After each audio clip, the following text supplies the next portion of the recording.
తాకట్టులో ఉన్న బంగారాన్ని విడిపించి ఆ రోజు ఆన్లైన్ రేటుకే మేము కొంటాం. Sharma gold company. అభిరామ్ గారండి? అవునండి, నమస్కారం అండి. ఎవరండి? నేను జయానండి, అందమైన జీవితం ప్రోగ్రామ్ నుంచి కాల్ చేస్తున్నాను. నమస్కారం మేడం. నమస్తే అండి. మీరు మెయిల్ చేశారు. కళ్యాణ్ చక్రవర్తి గారు నాతో పాటు స్టూడియోలో ఉన్నారు. మీ మెయిల్ సారాంశం ఒక్కసారి డాక్టర్ గారితో చెప్పండి. అలాగే మేడం. రైట్. నమస్తే అభిరామ్ గారు. నమస్తే సార్. నమస్కారం సార్. ఎక్కడండి? ఏ ఊరు మీది? నెల్లూరు సార్. మాది నెల్లూరు. కొంచెం అబోవ్ మిడిల్ క్లాస్ సార్. నేను డిగ్రీ దా చదివాను. ఆస్తులు ఉన్నాయి సార్. బిజినెస్ చేస్తుంటాను సార్ నేను. Okay, very good. బాగా సెటిల్ అయ్యారు లైఫ్ లో? కొన్ని సంవత్సరాలు, ఒక 4 years బ్యాక్, అంటే లేట్ మ్యారేజ్ సార్ నాది. కొంచెం ఒక 4 years బ్యాక్ ఒక అమ్మాయిని సెట్ చేశారు సార్. అది ఆ అమ్మాయి బెంగళూరు. ఆ అమ్మాయి పేరు సంధ్య, సాఫ్ట్వేర్ ఇంజనీర్. ఓకే అండి. ఎప్పుడైంది సార్ మీకు ఏ వయసు అప్పుడు పెళ్లి అయింది? సంజయ్ గారికి ఆ టైం అప్పుడు వయసు ఎంత? ఆవిడకి నాకు ఒక 6 years గ్యాప్ ఉంది సార్. సో మంచి అమ్మాయి దొరికింది, కొంచెం లేట్ అయినా కూడాను అని బాగా హ్యాపీ ఫీల్ అయ్యాను సార్. ఓకే అండి. ఆ తర్వాత పెళ్లి చేసుకున్నప్పటి నుంచి అమ్మాయి కొంచెం ఏదో వింతగా ప్రవర్తిస్తుంది సార్. అట్లని నేను తప్పుపడడానికి ఏం లేదు సార్ అమ్మాయిలో. కాకపోతే ఏంటంటే, నీ జీవితం నీది, నా జీవితం నాది. నన్ను నువ్వు ఫోర్స్ చేయడానికి లేదు, నిన్ను నేను ఫోర్స్ చేయను. రెండు ఉన్నాయి. నీకు ఇష్టం వచ్చినట్లు నువ్వు బతుకు, నాకు ఇష్టం వచ్చినట్లు నేను బతుకుతాను. నువ్వు ఇండిపెండెంట్, నేను అంటే ఇండిపెండెంట్. ఫర్ ఎగ్జాంపుల్ ఏమన్నా చెప్పండి. అంటే మీ ఇద్దరి మధ్య జరిగిన సంఘటన చెప్తే డాక్టర్ గారికి ఇంకొంచెం సులువు అవుతుంది. అలాగే మేడం. పొద్దున్నే ఆడవాళ్ళంటే ఎలా ఉండాలి? నిద్రలేయగానే వాకిట్లో ముగ్గేసి ఇల్లు చిమ్మాలి, అన్ని ఉంటాయి కదండి.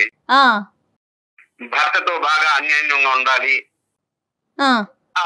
అలా ఇంకా అన్ని ఉంటాయి కదండి. బంధువులు వచ్చినప్పుడు బాగా చూసుకోవాలి వాళ్ళని, దగ్గరగా ఏం కావాలో ఏంటో అడిగి ఆప్యాయతగా ఉండాలి అని ఉంటది కదండి. అలా ఏం చేయదండి. అది నాకు కొంచెం డౌట్ గా ఉంది, ఆ అమ్మాయికి ఏదైనా సైకియాట్రిస్ట్ ప్రాబ్లం ఉందా అని. ఏంటండి ఈ పనులు చేయకపోవడంతో అదేమన్నా సైకలాజికల్ ప్రాబ్లం ఉందన్న అంత డౌట్ వచ్చేసిందా? లేకపోతే ఇప్పుడు ఇది మన కల్చర్ కాదు కదా మేడం. మానసిక సమస్య అనే యాంగిల్లో మీరు వెళ్ళబాకండి. కానీ అది కాదు. ఇప్పుడు మీ ఇద్దరు పెళ్లికి ముందు కొంతవరకైనా మాట్లాడుకున్నారండి? అభిప్రాయాలు, ఆలోచనలు, వ్యక్తిత్వాలు తెలుసుకున్నారా? ఎంతవరకు మాట్లాడుకున్నారు? ఇది నా ఉద్దేశం, నా ఆలోచన ఇది, నాకు రాబోయేటటువంటి భార్య ఈ విధంగా ఉండాలి, ఈ విధంగా ఆలోచించాలి, వ్యవహరించాలి అనేది ఎంతవరకు మీరిద్దరు మాట్లాడుకున్నారు? అది సార్ అంటే ఆవిడకి ఇష్టమైతేనే మాట్లాడుతుంది సార్. అది కూడాను పెళ్లి రోజు మాత్రం చాలా ఆప్యాయతగా అందరితో బాగా మాట్లాడి సిగ్గుపడటం, అబ్బో చాలా సాంప్రదాయం అనుకున్నాం సార్ నేను. ఆవిడ తర్వాత డే 2 నుంచి ఆవిడేంటో నాకు తెలిసింది. ఆ అమ్మాయి చాలా ఇండివిజువల్ గా, ఇండిపెండెంట్ గా, మోడర్న్ గా, ముగ్గేయకుండా పోనీ వంట చేస్తారండి ఆవిడ? వంట కూడా తనకి ఇష్టం వచ్చినప్పుడు చేస్తుంది సార్. దేంట్లోనో ఆర్డర్ పెట్టుకుంటుంది. నా గురించి ఆలోచించేది ఏం లేదు సార్. నీకు ఆకలి అయితే నువ్వు తిను, ఆకలైతే నువ్వు తిను. అంతే. నేను వండి పెట్టినప్పుడు నేను తినంగా మిగిలింది అక్కడ పెట్టేసిపోతా. నీకు కావాలి నువ్వు తిన్నట్టు మానుకుని నువ్వు కూడా ఆర్డర్ ప్రాబ్లం. బయట మోడర్న్ అయితే పర్లేదు, ఇంట్లో కూడా మోడర్న్ కాదండి. ఇప్పుడు మరి మీ గురించి ఏమంటది ఆవిడ? నా లెక్క ప్రకారం నువ్వు రా, నీ లెక్క ప్రకారం నేను రానంటదా? అలాగే సార్. దానికి డిమాండ్స్ ఏమి ఉండవు సార్. నీ ఇష్ట ప్రకారం నువ్వు ఉండు, నా ఇష్ట ప్రకారం నువ్వు ఉండక్కర్లేదు. రైట్. ఓకే. ఇంకా మర్యాదలు ఇవన్నీనండి మీ కుటుంబ సభ్యులుగా ఆవిడ ఇచ్చేటటువంటి మర్యాదలు? సార్ మొన్న మా అమ్మ, నాన్న, మా తమ్ముడు వీళ్ళు వచ్చారు. వాళ్ళని ఇంటికి వస్తే ఏ ఆడవాళ్ళైనా కూడా పలకరించే, కాస్త అత్తయ్య మామ ఎలా ఉన్నారని పలకరించాలి కదా సార్. ఏం పలకరించారు సార్? హాయ్ అంటది అంతే. వాళ్ళు ఏమనుకుంటారు సార్ పల్లెటూరు నుంచి వచ్చిన వాళ్ళు? కొంచెం ఇవన్నీ అంటే మనకి వినేటప్పుడు ఏ ఆడపిల్ల అయినా ఇలాంటి మాటలు ఉంటే అదేంటి అనిపిస్తుంది. కానీ ప్రాక్టికల్ గా కొన్ని పాటించాలి కదా కళ్యాణ్ గారు. ఒరే అంటారు సార్ నన్ను. ఒరే అంటదా? ఏరా అని పిలుస్తుంది. ఒకవేళ నీకు అంత అభిమానంగా ఉంటే, నువ్వు అంత అల్ట్రా మోడల్ ఉండాలంటే మన ఇద్దరు ఉన్నప్పుడు అనుకో ఒరే అని, నాకేం ప్రాబ్లం లేదు. అమ్మ నాన్న ఎవరు బంధువులు వచ్చినప్పుడు, ఫ్రెండ్స్ వచ్చినప్పుడు ఒరే అని పిలిస్తే వాళ్ళ ముందు నాకు పరువు ఉంటుంది సార్. కదండి. ఆ ఒరే అనేటటువంటిది ఏంటి? దురుద్దేశంతోనా, కోపంలోనా, లేదంటే ప్రేమతోనే అని చెప్తుంది. ప్రేమతోనే. కానీ వేరే వాళ్ళ ముందు అంటాం అనేది మీకు నచ్చదు. అయినా కానీ ఆవిడ వేరే వాళ్ళ ముందే అంటది ఒరే అని. అది బయట వెళ్ళినప్పుడు ఫ్రెండ్స్ అంటారు కదా సార్, వీడి పిల్ల వీడికి అసలు గౌరవం లేదని చెప్పుకుంటారు కదా సార్. నేనంత బాధపడాలి. మరి ఆవిడతో డిస్కస్ చేశారా మీరు ఎప్పుడైనా అండి? డిస్కస్ చేస్తే విందు మేడం, అసలు పట్టించుకోదు. తనుందే. అంటే ఇక్కడ రెస్పెక్ట్ ఇవ్వకపోవటం అనే ఉద్దేశం కాదేమో, బహుశా ఏంటంటే ఆవిడకి అది ఊత పదం అయి ఉండొచ్చు, లేదంటే అది చాలా క్యాజువల్ వర్డ్ అయి ఉండొచ్చు. ఏ వయసు ఉన్న వాళ్ళన్నా వయసులో పెద్ద అంత ప్రేమ చూపిస్తున్నాను అన్నప్పుడు ఒరే బదులు ఏదో బుజ్జి కన్నో నాన్నో బంగారం చిన్నో అవి ఉన్నాయి కదా సార్, అవి వాడవచ్చు కదా. అదేలేండి, ఏం వాడాలో మనం చెప్పలేం లేండి, కానీ ఏం వాడకూడదు అని అయితే మాత్రం మనం చెప్పచ్చు. ఏమంటారు ఇప్పుడు? ఇంతకు మీ ఉద్దేశం ఏంటి? ఎందుకు మాకు కాల్ చేశారు? ఇప్పుడు ఆవిడ్ని మోడర్న్ నుంచి అండర్ మోడర్న్ చేయమంటారా? ఏమంటారు? కొంచెం ఆవిడ్ని కౌన్సిలింగ్ చేసి కొంచెం మామూలు మనిషి లాగా చేయండి సార్. ఇక్కడ ముఖ్యమైనటువంటి ఒక అంశం మీరు జాగ్రత్తగా గుర్తుపెట్టుకోవాల్సింది ఏంటంటే, ఇది వ్యక్తిత్వ పరంగా ఒక మిస్ మ్యాచ్, కల్చర్స్ పరంగా మిస్ మ్యాచ్, పెరిగినటువంటి వాతావరణ పరంగా మిస్ మ్యాచ్.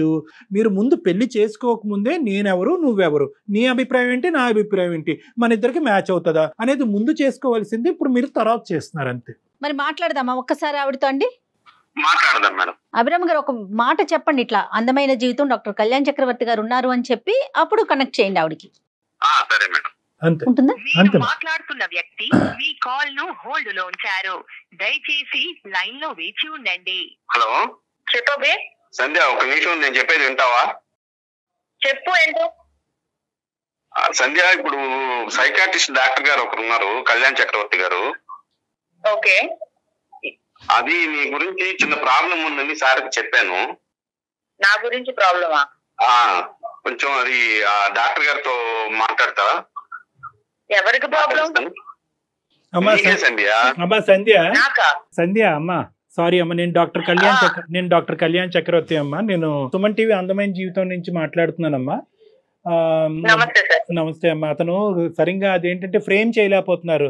ఆ ప్రాబ్లం అనే పదంలోనే పెద్ద ప్రాబ్లం ఉన్నట్టు నాకు అనిపిస్తుంది. ఇక్కడ ఎవరికి ప్రాబ్లం ఉన్నట్టు నాకైతే అనిపించట్లేదు. అతను ఏంటంటే, అతను బేసిక్గా ఏమంటారంటే, మీ పెళ్ళి అయ్యి ఇప్పుడు దగ్గర 6 సంవత్సరాలు అయింది. ఈ 6 సంవత్సరాల్లో ఏంటంటే మా ఇద్దరి యొక్క ఆలోచన శైలి కానీ, వ్యక్తిత్వాలు కానీ, అభిప్రాయాలు కానీ ఇవి కలవట్లేదు. ఆవిడ కొద్దిగా ఇండివిజువల్గా ఇండిపెండెంట్గా ఉంటాను అని తన ఉద్దేశము. నేనేంటంటే కొద్దిగా ఇంకా సాంప్రదాయబద్ధంగా పాతకాలపు వ్యవహారాలు, ఆలోచనలు ఇలాంటివి కావాలని నేను కోరుకుంటూ ఉంటాను. కొద్దిగా ఆవిడకి ఏమైనా ప్రాబ్లమా అంటే కనుక, కాదు సార్, ఆవిడకి ఏం ప్రాబ్లం ఏమీ లేదు, ఇది భిన్నమైనటువంటి స్వరాలు అని అన్నాను. సో దాంతో అతను కొద్దిగా ఇబ్బంది పడుతున్నారంట. సో మీ ఇద్దరి మధ్యన ఒక సఖ్యత కుదరటానికి, ఒక విధమైనటువంటి ప్రయాణం సాఫీగా ముందుకెళ్ళటానికి మీరు కొంతవరకు మారితే అతను కూడా చాలా వరకు మారటానికి ఇష్టపడుతున్నారమ్మా. నేను హ్యాపీగానే ఉన్నాను, తను కూడా హ్యాపీగానే ఉన్నాడు.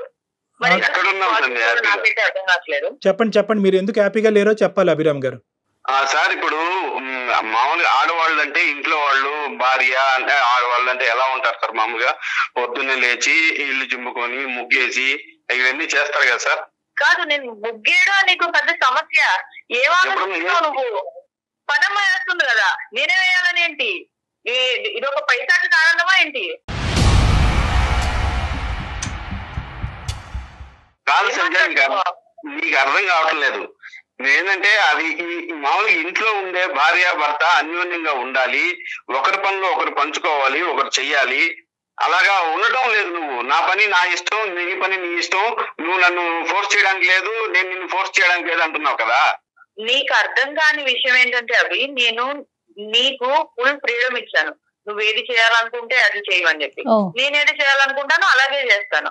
ఓకే, ఇక్కడ నేను వేరే వైఫ్ లాగా, ఇప్పుడు బయట ఉన్న వైఫ్ లాగా నువ్వు నాతో ఉండాలి, నువ్వు 24 hours నేను చెప్పిందే చెయ్యాలి, నువ్వు నా కోసం రావాలి, నువ్వు ఆఫీస్ నుంచి ఎన్నింటికి వస్తున్నావు, నువ్వేం తిన్నావు, నేను చెప్పిందే నువ్వు తినాలి, నువ్వు నన్ను బయటికి తీసుకెళ్ళాలి, నాకు చీరలు కుట్టించాలి, జాకెట్లు కుట్టించాలని ఏ రోజు నేను నిన్ను అడగలేదు. నీ సర్కిల్లో నేను ఉంచాను, నా సర్కిల్లో నేను ఉంటాను అంటున్నాను. నీకు ఇక్కడ ప్రాబ్లం ఎక్కడ ఉంది? హ్యాపీగా ఉంటున్నావు, నువ్వు ఏం చేసుకుంటున్నావు, నేను ఏం చేసుకుంటున్నాను, ఇంకా నీకు ప్రాబ్లం ఏంటి? అది కాదు సంధ్య, ప్రాబ్లం ఏంటంటే ఇప్పుడు మనకి 6 years దాకా కావస్తుంది, పిల్లలు లేరు. ఏ రోజైనా నాతో సఖ్యతగా ఉన్నావా నువ్వు? పిల్లలు లేరు అంటే పుట్టినప్పుడు కొడతారు. ఇప్పుడు అర్జెన్సీ ఏముంది?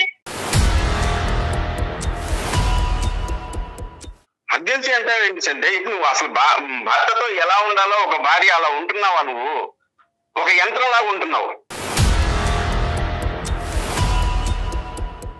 యంత్రం లాగా?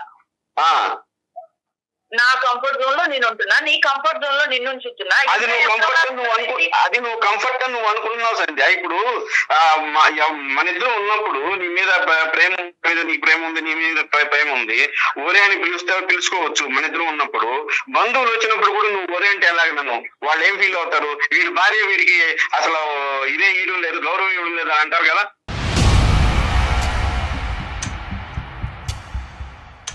అవి నువ్వు చాలా హ్యాపీగా ఫీల్ అవ్వాల్సిన విషయం ఇది. నేను నిన్ను రా అని ముద్దుగా పిలుస్తున్నాను, అది నువ్వు ఎందుకు తీసుకోలేకపోతున్నావు? బయట ఎందుకు బతుకుతావు నువ్వు?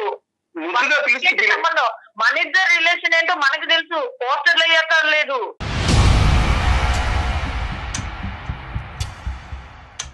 ముద్దుగా పిలవాలంటే బంగారం, చిన్ని, బుజ్జి ఇవి ఉన్నాయి కదా, వాళ్ళ ముందు నువ్వు ఇండివిజువల్ గా ఉన్నప్పుడు నన్ను పిలుచుకో, నేను కాదనలేదు.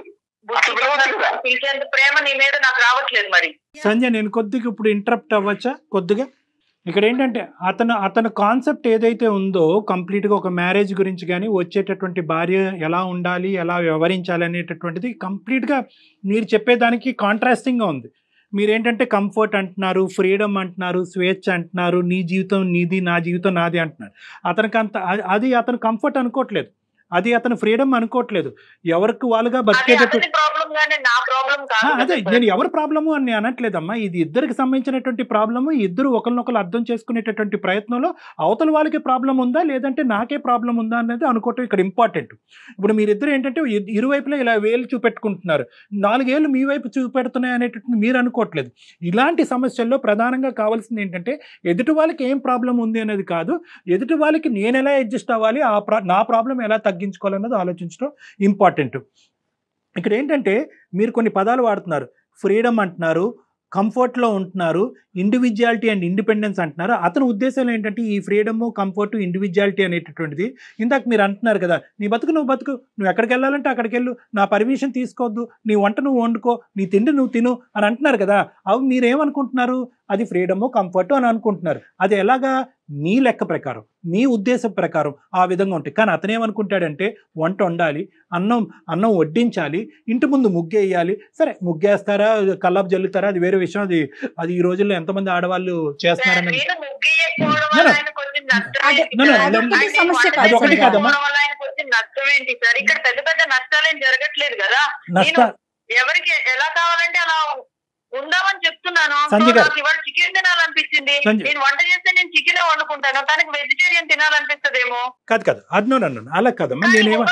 ఎందుకు ఫోర్స్ చేసుకోవాలి sir? No it's not force అమ్మా, ఇట్స్ అన్ ఓవర్లాప్. మళ్ళీ నేను అదే పదం పదే వాడుతున్నాను. అంటే ఏంటంటే మీరు అనుకునేటటువంటి డెఫినేషన్ ప్రకారం అక్కడ ఫ్రీడము, కంఫర్ట్ అతనికి వద్దంటున్నాడు. అతనికి కావాల్సింది ఏంటంటే కనుక కలిసి ప్రయాణం చేద్దాం, మనం భార్యాభర్తలుగా ముందుకు ప్రయాణిస్తూ పిల్లలను కందాం అనేటటువంటి ఒక ఫ్యామిలీ పరమైనటువంటి ఆలోచన శైలి అతనికి ఉంది. ఇప్పుడు తనకి ఏదో ఆర్డర్ చేసుకోవాలని ఉంది, సంధ్య చికెన్ ఆర్డర్ చేసుకుంటుంది, ఆయనేమో మటన్ ఆర్డర్ చేసుకుంటాడు ఫర్ ఎగ్జాంపుల్. ఎవరి రూముల్లో వాళ్ళు కూర్చొని తినేకాడికి పెళ్ళి ఎందుకండి? ఒక గూడు కింద కలిసి ఉండటం ఎందుకు? అదే ఫ్రీడమ్ అంటే సంధ్య మీ ఉద్దేశంలో? ఫ్రీడమ్ అంటే ఒకరి నుంచి ఒకరు ఫోర్స్ చేసుకోకుండా హ్యాపీగా ఉంటున్నాం కదండి. సంతోషం, ఫోర్స్ చేసుకోకపోవటం సంతోషం, కానీ దానికంటే ఒక లిమిటేషన్స్ ఉంటాయి కదా. కానీ ఇక్కడ ఫోర్స్ అనే పదం అసలు కాదమ్మా. ఇక్కడ ఏంటంటే చాలా హ్యాపీగానే ఉన్నాము. Happiness is directly proportional to ఇరువైపులా. అతను కూడా హ్యాపీగా ఉన్నాననే పదం అతను వాడట్లే కదా. నేను హ్యాపీగా లేననే కదా మాకు ఫోన్ చేశాడు. మీరిద్దరు హ్యాపీగా ఉంటే అతను మాకెందుకు ఫోన్ చేస్తాడు? అది అర్థమయ్యేటటువంటి విధంగా చేయడం గురించి మా బాధ్యత. సంజయ్ ఒక నిమిషం వింటావా? డాక్టర్ గారు ఒక నిమిషం వినండి సార్. చెప్పండి. కొన్ని కోరికలు ఉంటాయి సార్. ఇప్పుడు పెళ్ళాన్ని తీసుకొని షాపింగ్ కి వెళ్ళాలి, అలా సినిమాకి వెళ్ళాలి, ఏదన్నా కలిసి హోటల్లో భోజనం చేయాలి అని ఉంటుంది సార్. లేకపోతే ఫ్రెండ్ వాళ్ళ ఫంక్షన్ కి వెళ్ళాలి అని ఉంటుంది సార్. ఇప్పుడు రాదు సార్. ఓకే, నాకు అవసరం లేదు, నువ్వు వెళ్ళాలి. పెళ్లికి వెళ్తావో ఫంక్షన్ కి వెళ్తావో అది నీ ఇష్టం, నాతో ఎందుకు ప్రతిదీ లింక్ చేసుకుంటావు? సంజయ్ గారు మీరు ఇలా ఉండాలి అని అనుకుంటే కనుక మేము ఎవరు ఇది మీతో అభిప్రాయంతో మేము విభేదించాము, అది కరెక్ట్ కాదని అన్నాం. కానీ ఏంటంటే మీ ఇండివిజువాలిటీ, మీ ఇండిపెండెన్స్ ఎంత ఇంపార్టెంటో ఒక పెళ్లి అయిన తర్వాత మీరిద్దరు కొన్ని అంశాల్లో కలిసి ప్రయాణం చేయటం అనేది. ఒక్క నిమిషం సంజయ్ గారు, ఒక్క నిమిషం. మీరిద్దరు కలిసి ప్రయాణం చేయటం అనేటటువంటిది కూడా పెళ్లి యొక్క నిర్వచనం. అది మీరు సామాజికంగా ఉండండి, మానసికంగా ఉండండి, శారీరపరంగా ఉండండి, మీ మొత్తం ఇండివిజువాలిటీ, ఇండిపెండెన్స్ అనేటటువంటి దాంట్లోంచి మీరు పూర్తి స్థాయి ఆనందం పొందుతూ దీనికి కూడా టైం కేటాయించండి అని అతను కోరుకుంటున్నాడు. మీరు బయటకు వెళ్ళొద్దు అనట్లేదు, ఉద్యోగం చేయట్లేదు అనట్లేదు, మీరు బయటకు వెళ్ళి మీరు ఇష్టంగా టైం లేక కాదు, టైం లేక నేను ఆ ఫంక్షన్ కి వెళ్ళడం జరగలేదు. నేను ఆఫీస్ నుంచి వచ్చేసరికి నేను టైర్డ్ అయిపోయి ఉన్నాను, ప్లస్ నేను ఆ ఫంక్షన్ కి వెళ్తే నాకు అక్కడ ఎవరూ తెలియదు. నా ఆలోచనకి దాన్ని రెస్పెక్ట్ ఇవ్వాలి కదా. అమ్మా అక్కడ ఒక ఫంక్షన్ కి వెళ్ళాలి అంటే 100 మంది తెలియక్కర్లేదు, నీ పక్కన ఉండేటటువంటి నీ భర్త నీకు తెలుసు కాబట్టి చాలు. మీరిద్దరు నేనేంటంటే మొత్తం ఈ 6 సంవత్సరాలు మీ ఇద్దరు ప్రయాణంలో మీరు కలిసి జరుపుకున్నటువంటి ఆ కార్యక్రమాలు ఏంటి, కలిసి వెళ్ళినటువంటి ప్రదేశాలు ఏంటి, కలిసి చేసినటువంటి పనులు ఏంటి, అది అతను కోరుకుంటున్నాడు. నాకు ఇలా ఉండు అని చెప్పి నా మీద ఒక రకమైన పెత్తనాన్ని నా మీద రుద్దొద్దు సార్. అన్ఫార్చునేట్లీ ఇది పెత్తనం కాదమ్మా, అన్ఫార్చునేట్లీ ఇది పెత్తనం కాదు. పెత్తనం అనేటటువంటి పదమే ఇక్కడ తప్పు.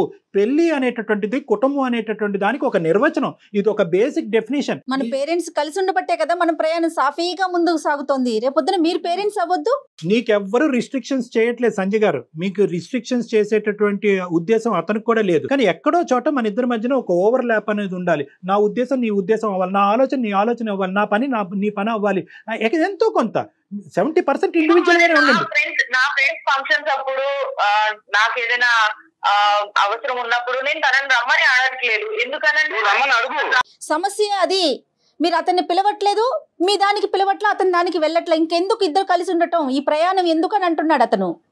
మేడం గారు ఆమె పిలవట్లేదు, నేను పిలిచినా రావట్లేదు. అతను పిలిచినా రావట్లేదు. ఒకటి ఏంటంటే ఎందుకు లైఫ్ అంటే కంఫర్ట్ గా ఉండడమే కదా. నేను నీ ఫ్రీడమ్ నీకు ఇస్తున్నాను, నాకు నచ్చినట్టు నేను ఉండాలనుకుంటున్నాను, నువ్వేను అని ఇలాంటివన్నీ మన మధ్య. ఆ ఫ్రీడమ్ నాకొద్దు, నువ్వు ఇచ్చే ఆ ఫ్రీడమ్ నాకొద్దు. ఎల్లప్పుడు మామూలుగా ఎలా భార్యాభర్తలు ఉంటావో అలాగనే ఉండాలి. నీకు మెచ్యూరిటీ లెవెల్స్ లేవు అసలు.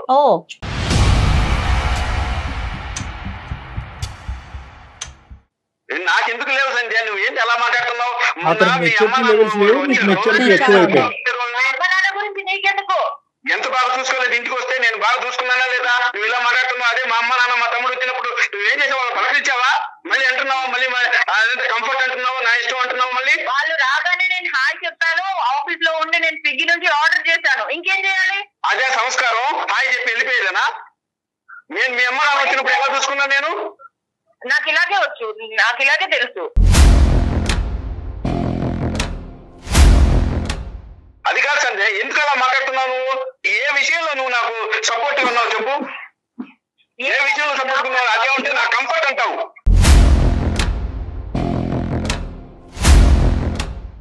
అయితే నీ కంఫర్ట్ సినిమాలో కావాలంటే సినిమాలో జరగదు. ఇది లైఫ్, బీ ప్రాక్టికల్.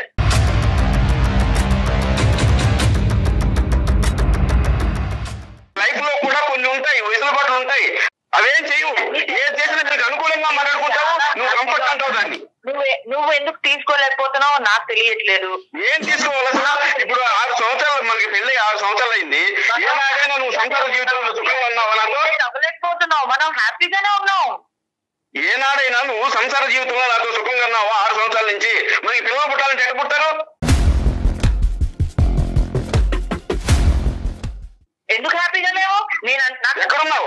నేను ఉంటున్నాను కదా. ఎక్కడున్నావు? నీకు ఇష్టం వచ్చినప్పుడు ఉంటావు నువ్వు. అటు నా ఇష్టంతో అక్కర్లేదా నీకు? మరి నీకు ఇష్టం వచ్చినప్పుడు నాకు ఎలా వస్తుంది?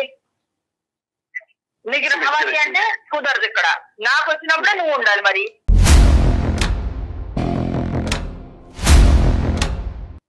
మొదటిగా సత్య, ఎంత ఇష్టపడి చేసుకున్నాను నిన్ను, ఎంత ఇష్టపడి చేసుకున్నాను నిన్ను. చాలా చేసుకున్నాను. ఇష్టం లేదని నేనేం చెప్పలేదే. ఇలా బిహేవ్ చేస్తుంటే ఎలా ఉంటుంది సత్య?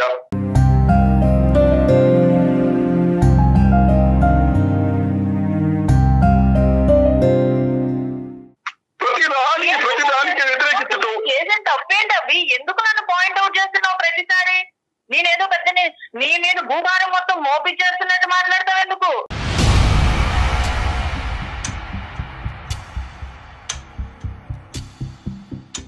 ఒక్కసారి బయటికి వెళ్ళి చూడు, ఎంతమంది వైఫ్లు వీడియో కాల్స్ మెసేజెస్ చేస్తూ ఎంత హెరాస్ చేస్తున్నారో బయట జనాల్ని. నీకు అవేమి పెట్టలేదు, నేను ఏ రిస్ట్రిక్షన్స్ పెట్టలేదు నీకు. నువ్వు హ్యాపీగా వదిలేశాను, నువ్వేం కావాలంటే చేసుకోమని. హ్యాపీగా ఉన్నావు.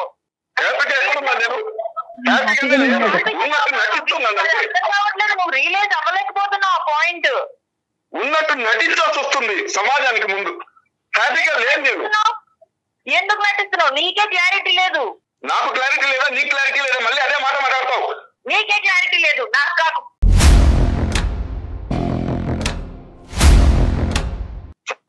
ఇలా మాట్లాడుతుంది. అమ్మ సంధ్య, అమ్మ ఒక్క నిమిషం అమ్మా. మనిషి ఏడుస్తున్నాడమ్మా, మనిషి ఏడుస్తున్నాడు. ఆ విషయమే అర్థం కావట్లేదు డాక్టర్ గారు. అభిరాము ఇదంతా ఒక డ్రామా క్రియేట్ చేస్తున్నారు. అదేనమ్మా. ఇంకా అక్కడ ఏడవలసిన అవసరం లేదు. ఏడుపు డ్రామా అంటే కనుక మీ పెళ్ళే డ్రామా అమ్మా. అలా అయితే ఇంకా పెళ్ళే డ్రామా, మీ జీవితమే డ్రామా. సంధ్య చనిపోయారా ఇప్పుడు ఏడవడానికి? అమ్మా తప్పమ్మా మాట. ఎవరు చనిపోయారమ్మా? ఏంటో మాటలు. డాక్టర్ గారు, మనసులో ఎంత బాధ ఉంటే, ఆ అమ్మాయి మీద ఎంత ఇష్టం ఉంటే నాకు ఇంత ఏడుపు వస్తుంది చెప్పండి. లేదు సంధ్య, ఇప్పుడు ఇక్కడ చాలా ఇప్పుడు ఏంటంటేనమ్మా, ఇప్పుడు మొత్తం పిక్చర్ అంతా క్లారిటీ వచ్చిందమ్మా. ఇప్పుడు వరకు modern, ultra modern, not so modern అనేటువంటి పదాలే మాట్లాడుకుంటున్నాం, కానీ అసలు ఇమోషనల్గా కూడా మీరిద్దరు కనెక్ట్ అవ్వలేదు అనేటటువంటిది ఇప్పుడు ఈ ఈ సందర్భంలో మనకు అర్థమైపోయింది. ఇది మోడర్నిజం గురించి కాదు. మీరు ఎలా బతకాలి అనుకుంటే అలా బతకచ్చు, ఉద్యోగాలు చేసుకోవచ్చు, పబ్బులకి వెళ్ళొచ్చు, తిరగచ్చు, మీ ఇష్టానుసారం మీరు ఉండొచ్చు. కానీ అతను ఏంటంటే 6 సంవత్సరాల ప్రయాణంలో నీ భర్త ఎందుకు ఏడుస్తున్నాడు, ఈరోజు ఎందుకు ఏడుస్తున్నాడు, ఆ ఏడు వెనకతల డ్రామా ఉంది అనేటటువంటి నువ్వు పదం వాడటం అన్నది నిజంగా హాస్యాస్పదం అమ్మ. అసలు మీ పెళ్ళికే మీనింగ్ లేదు నువ్వు ఆ మాట అంటే కనుక. నా భార్య నా పక్కన ఉండాలి, ఈడు జోడుగా ఉండాలి, కలిసి ప్రయాణం చేయాలి, నా కోరికలను అర్థం చేసుకోవాలి. నీకు అర్థం కావట్లేదు కాబట్టి 2 నిమిషాలు నా మాట వింటే కనుక నీకు అర్థం అవుతుంది. అభిరామ్ గారు, ఒక్క నిమిషం సంజయ్ గారు. అభిరామ్ గారు, మీరు వ్యక్తపరిచేటటువంటి మాటలు, మీ ఆలోచన, మీ హావభావాలు ఆవిడకి రీచ్ అవ్వట్లేదు కాబట్టి ఒక 2 నిమిషాలు మీరు వెయిట్ చేయండి. ఏదైతే కనుక మీ సోకాల్డ్ మీ భర్త గారు కంఫర్ట్ అనుకుంటున్నారో, మీ సోకాల్డ్ మీ భర్త గారి ఫ్రీడమ్ అనుకుంటున్నారో, మీ సోకాల్డ్ మీ భర్త గారు హ్యాపీగా ఉన్నారో అని అనుకుంటున్నారో, అది వాస్తవం కాదు అనేటటువంటిది ఒక్కసారి మీరు అర్థం చేసుకోండి. మీరు ఎలా బతకాలనుకుంటే అలా బతకండి, కానీ ఇంట గెలిచి రచ్చగలమన్నారు పెద్దలు. మీ చదువు మీకు ఏ సంస్కారం నేర్పిందో, మీ పెద్దవాళ్ళు మీకు ఎటువంటి మర్యాదపూర్వకంగా ఎలా ఇతరులతో వ్యవహరించాలని చెప్పారో అనేది నాకు తెలియదు, కానీ అట్లీస్ట్ ఇంటికి వచ్చేటటువంటి పెద్దవాళ్ళు ఎవరన్నా వస్తే కనుక ఇంటికి రావాలి, మర్యాదగా నమస్కరించాలి, వాళ్ళని కూర్చోపెట్టాలి, వాళ్ళకి మర్యాదలు చేయాలి, వాళ్ళకి తిండి పెట్టాలి, వాళ్ళని సాగరింపించాలి. స్విగ్గీలో ఆర్డర్లు పెట్టి ఫోన్లో హాయ్ చెప్పటం ఏంటమ్మా? మరీ అంత పాశ్చాత్య జీవితంలోకి వెళ్ళిపోయామా మనం? నీ భర్త డ్రామా అంటాం ఏంటమ్మా? నీ భర్త డ్రామా? నువ్వేమనాలంటే, ఏమండి మీకు కావాల్సినటువంటి కట్టుబాటు దిద్దుబాటు ఏమైనా ఉంటే కనుక దానికి నేను ready. At the same time నాకు కూడా మీ సైడ్ నుంచి ఇటువంటి మార్పు కావాలి అని అనుకుంటే కనుక అది జీవితం, అది ప్రయాణం, అది పెళ్ళి. నేను ఇంతే ఉంటాను, నేను ఇలాగే ఉంటాను, నేను ఇండిపెండెంట్, నేను ఇండివిజువల్, నువ్వు హ్యాపీగానే ఉన్నావు, నువ్వు కంఫర్ట్లోనే ఉన్నావు, నువ్వు ఎందుకు ఏడుస్తున్నావు, నీ ఏడుపు డ్రామా అంటే కనుక ఇంకేముంది ఆ మనిషి? సంధ్య, నాకేం పిచ్చి లేదు, సైకలాజికల్ ఇష్యూస్ నాకేం లేవు, నేను బానే ఉన్నాను, మేమిద్దరం కూడా హ్యాపీగానే ఉన్నాం. అదిగోండి మళ్ళీ అదే మాట అంటున్నారు, మీరు హ్యాపీగా ఉన్నారు, అతను నేను సంతోషంగా లేను మొర్రో అని మొత్తుకుంటున్నాడమ్మా. నువ్వు బ్యాచులర్ లాగా ఆలోచిస్తున్నావు సంధ్య, నువ్వు ఒక బ్యాచులర్ లైఫ్ ఎంజాయ్ చేస్తున్నావు, బ్యాచులర్ లాగా ఆలోచిస్తున్నావు, నీకు పెళ్ళయింది, మీరిద్దరు ఇండివిజువల్ గా ఉండాలి, నీ ఆలోచన నీది, అతని ఆలోచన అతనిది, కానీ ఇద్దరు కలిసి కూడా ప్రయాణం చేయాలి కదా, ఇంకెందుకు పెళ్లి? ఒకే ఇంట్లో ఉంటున్నాం, ఒకలాగే కలిసే ఉంటున్నాం కదా. ఆలోచనలు ఎక్కడ కలిసినాయి, మనసులు ఎక్కడ కలిసినాయి, శరీరాలు ఎక్కడ కలిసినాయి, ఇంకేం పిల్లలు పుడతారు? అది సార్ నేను అడిగేది కూడా అదే. నేను ఒక మనిషిని పెళ్లి చేసుకున్నాను, రోబోని పెళ్లి చేసుకున్నాను, నాకు అర్థం కావట్లేదు.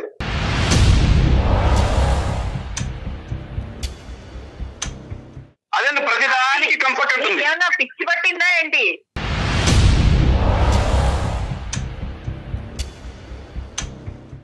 పిచ్చి నాకే పట్టింది, ఎవరికి పిచ్చి పట్టిందో తెలిసిపోతుంది ఇక్కడ. అవును, నీకే పిచ్చి పట్టింది, అందుకే నువ్వు రియలైజ్ అవ్వలేకపోతున్నావు. సంధ్యమ్మ దయచేసి మర్యాద ఇచ్చి పుచ్చుకోండి అమ్మా ప్లీజ్. అతను మీ భర్త, వయసులో పెద్దవాడు. ఒక్క నిమిషం, 2 నిమిషాలు. అతనికి పిచ్చి పట్టిందా, మీకు పిచ్చి పట్టిందా, దయచేసి ఈ పిచ్చి అనే సబ్జెక్ట్ తీసి పక్కన పెట్టండి. అతను కొంతవరకు మీరు ముందుకు వస్తే అతను అర్థం చేసుకోలేకపోతున్నాడు. డాక్టర్ గారు చిన్న విషయం చెప్తున్నాను. ఇందాక చెప్పాను 4 మెట్లు దిగుతాను, 4 మెట్లు కాదు 10 మెట్లైనా దిగుతాను, ఆవిడ 2 మెట్లు దిగితే నన్ను అర్థం చేసుకుంటే. అమ్మ సంధ్య, ఎవరు ఏం దిగక్కర్లేదు, నీ మెట్టు మీద నువ్వు ఉంటే నా మెట్టు మీద నేను ఉంటా, పైకి వెళ్ళాలంటావు తల్లి. పెళ్ళెందుకు చేసుకున్నాం?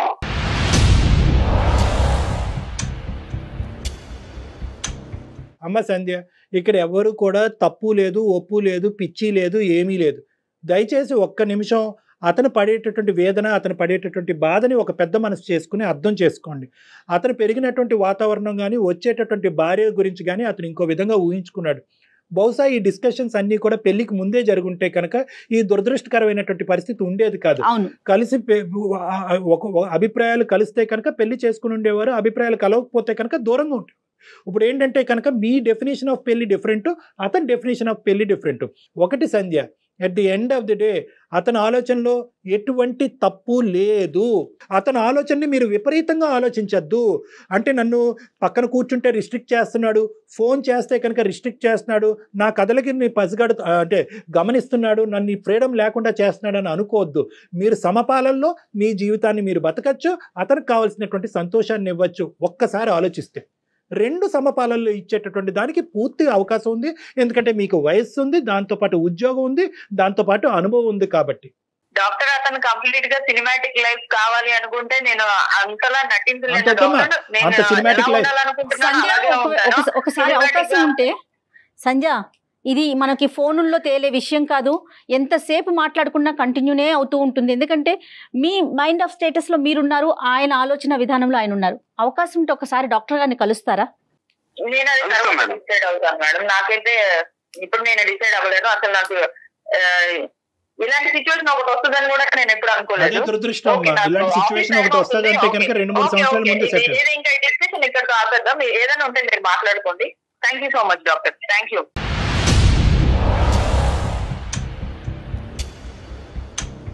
ఎంత మర్యాదస్తురాలు అమ్మా నువ్వు. ఇంత గొంతుకు చించుకుని నేను అరిచానా, కౌన్సిలింగ్ చేశానా, ఆవిడే నాకు కౌన్సిలింగ్ చేసిందా నాకు అర్థం కావట్లేదు. ఇప్పుడు పరిస్థితి ఇలా ఉన్నప్పుడు మీ అభిప్రాయం ఏంటి? నేనైతే ఇలాగే ఇంకా నా కర్మ ఇంతేలే అనుకుని నేను ఇలాగే కొనసాగాలి. కాదులేండి మనం